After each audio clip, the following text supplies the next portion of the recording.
directa.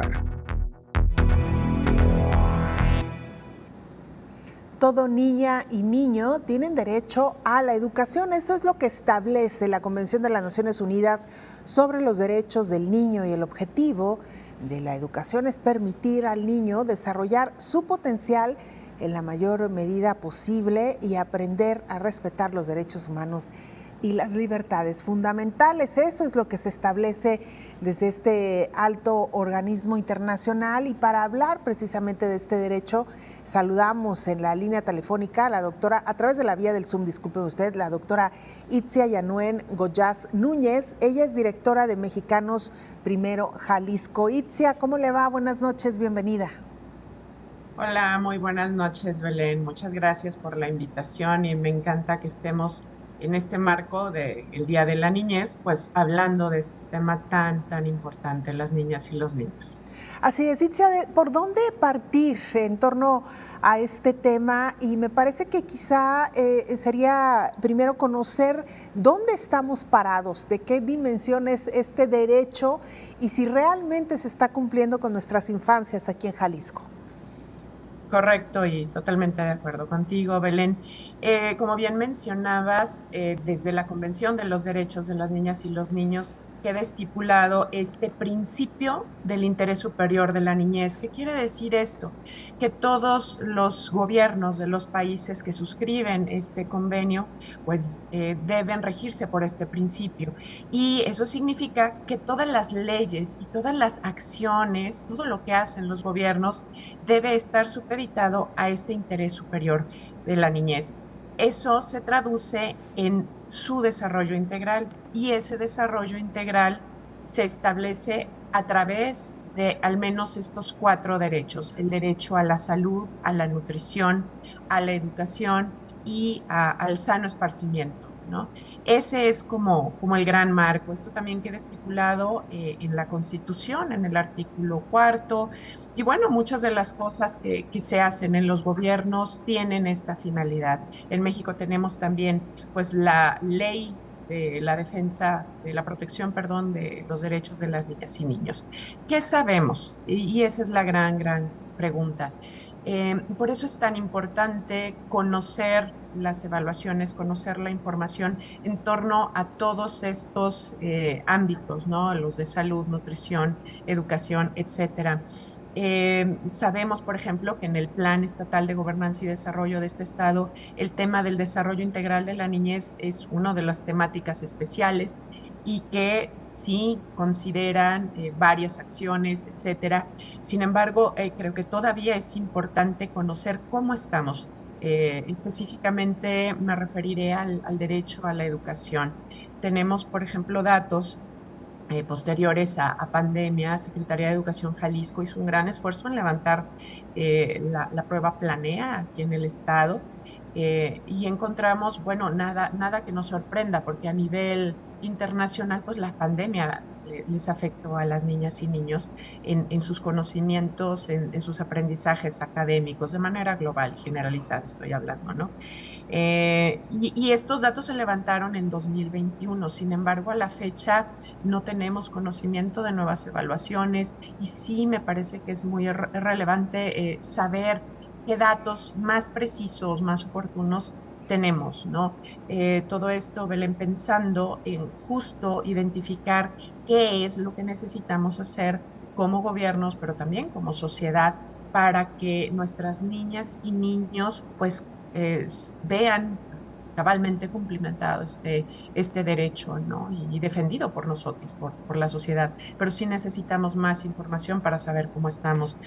Por mencionarte un dato, en este Planea de 2021 se encontraba que alrededor de 4 de cada 10 niñas y niños de nivel primaria estaban en nivel insuficiente en lenguaje y comunicación. Esto quiere decir que, bueno, tenían apenas conocimientos básicos de comprensión de lectura, etcétera, ¿no?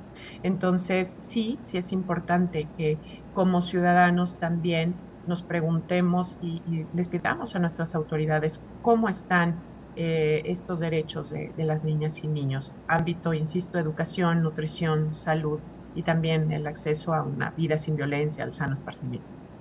4 de cada 10, una cifra sin duda alguna muy alta y que además nos refleja mucho no solamente del incentivo en la educación, sino también la parte emocional que va tan ligada al lenguaje, y eso nos lleva entonces a analizar qué está pasando al interior de los hogares. Pero uno pensaría que la educación es un derecho como muy natural.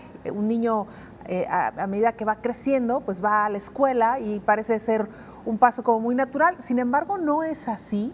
Hay niños que hoy por hoy todavía no tienen acceso a este derecho, por increíble que parezca, Itzia. Así es, Belén, y también nos preocupa mucho esa parte porque tenemos apenas información pues muy escasa. Aparentemente los índices de abandono están igual, pero hemos estado cercanos a las escuelas, hemos hablado con niños y nos han platicado en primaria específicamente casos de niños que simplemente no volvieron a la escuela. Entonces creo que es bien importante que también podamos tener esta información. Igual te comparto otro dato en el caso de tener este cuidado con las brechas de inequidad.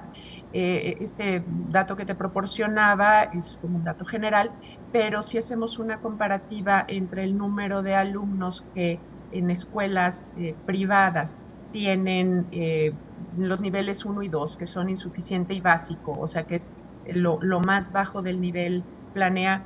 4 de cada 10 en escuelas privadas están en esta condición, mientras 9 de cada 10 de escuelas indígenas están en esta condición, ¿no? Como resultado de esta evaluación.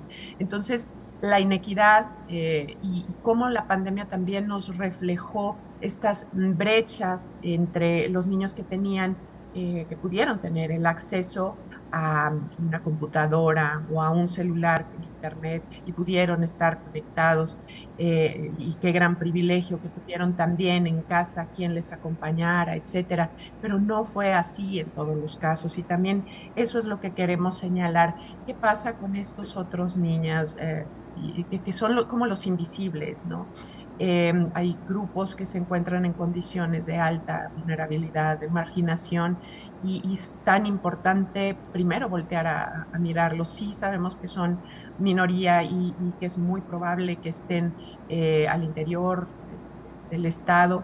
Sin embargo, es por eso que necesitamos poner más atención en ellas y en ellos.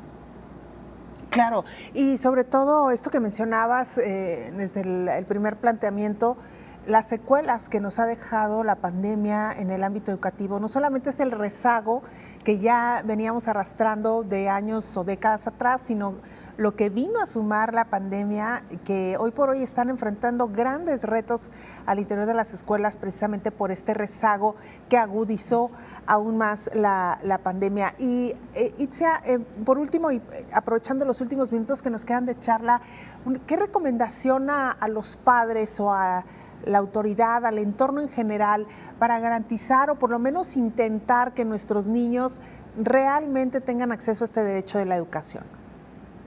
Totalmente. En el caso de las autoridades, Belén, pues política pública basada en evidencia, información transparente, oportuna, relevante, que permita tomar las mejores decisiones. Padres de familia, algo muy similar, darnos cuenta, saber cómo están nuestras hijas e hijos, estar cercanos a la escuela. Recordemos que la educación no es una responsabilidad exclusiva de la escuela. La educación la hacemos todos al estar en contacto con la comunidad, con las personas que saludamos en la calle, en todos los ambientes, en todos los ámbitos sociales, estamos educándonos, estamos formándonos. Esto, Belén, es una responsabilidad, sí, de padres y madres de familia o de cuidadores, también de los gobiernos, por supuesto, pero cualquiera de nosotros como ciudadano tiene esta oportunidad y esta posibilidad de exigir los derechos y de también formar a nuestras niñas y niños, habilitarlos en estos derechos. Recordemos que el derecho a la educación se considera un derecho habilitante, justo porque les permite a las niñas y niños saber conocer cuáles son sus derechos y poder tener voz y voto y defenderse.